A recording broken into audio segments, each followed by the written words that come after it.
I Veneti sono un popolo eccezionale, lo sono individualmente, anche istituzionalmente e nelle associazioni, perché ha funzionato il sistema Veneto. In altre zone d'Italia questa alluvione avrebbe fatto una strage, lo possiamo dire senza problemi.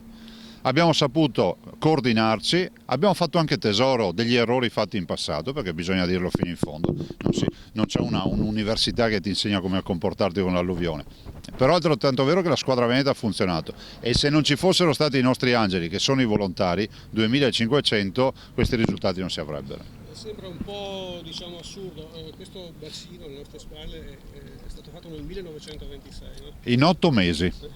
In 8 mesi, il che dimostra che le cose si possono fare ancora in 8 mesi, ma non ci vogliono comitati, non ci vogliono complicazioni, non ci vuole burocrazia, non ci vuole una democrazia malata come quella che c'è in Italia, dove chiunque può mettere a un diritto di veto. Basti pensare che nel nostro paese, se ti bocciano il figlio a scuola, ricorri al TAR. A me non sembra una roba normale.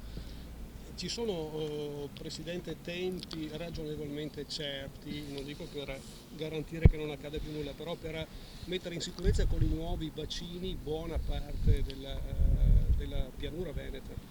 Guardi, noi abbiamo realizzato dopo il 2010, quindi a partire dal 2011, 925 opere che sono visibili ed hanno dato quella sicurezza che abbiamo provato con quest'ultima alluvione. Abbiamo le casse di espansione che sono le grandi opere idrauliche, non se ne sono mai realizzate dagli anni 30. Dopo questa opera non si è più fatto nulla in Veneto.